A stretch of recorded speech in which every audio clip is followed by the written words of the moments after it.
السلام علیکم ورحمۃ اللہ۔ دوستو، آج میرے تک بہت ہی پیاری حدیث پہنچی، سوچا کہ آپ کو بھی بتایا جائے۔ اللہ کے نبی رسول اللہ صلی اللہ علیہ وآلہ وسلم نے ارشاد فرمایا، خیرکم من تعلم القرآن وعلمہ، کہ بے شک تم میں سے بہترین شخص وہ ہے جو خود قرآن سیکھے اور دوسروں کو سکھائے۔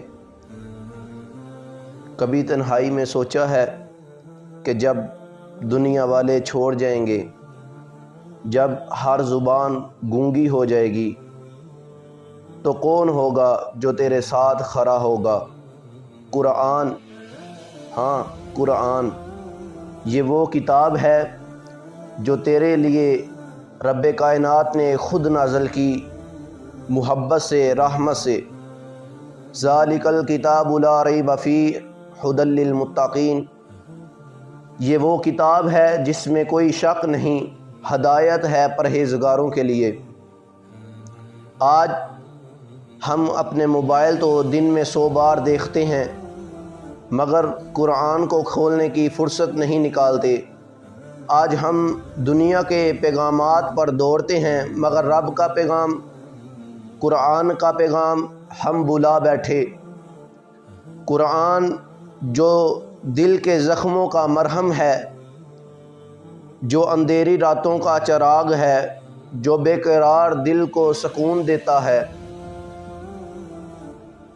رسول اللہ صلی اللہ علیہ وآلہ وسلم نے ارشاد فرمایا کہ بے شک تم میں سے بہترین شخص وہ ہے جو خود قرآن سیکھے اور دوسروں کو سکھائے۔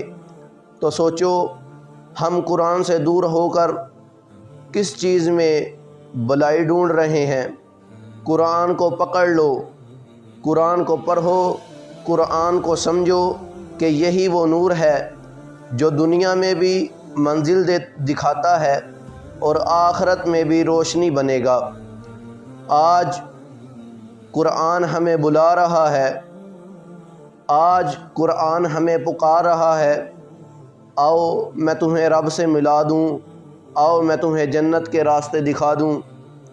قرآن کو اپنا ساتھی بنا لو، اس سے پہلے کہ وقت تم سے چھن جائے۔ دعا ہے کہ اللہ تعالی ہمیں قرآن پاک کو خود سمجھنے کی اور دوسروں کو سمجھانے کی توفیق عطا فرمائے۔ اور ویڈیو اچھی لگی ہو تو لائک کریں، کومنٹس کریں، آگے شیئر کریں اور ہمارے چینل کو سبسکرائب کریں۔ شکریہ۔ السلام علیکم ورحمۃ اللہ۔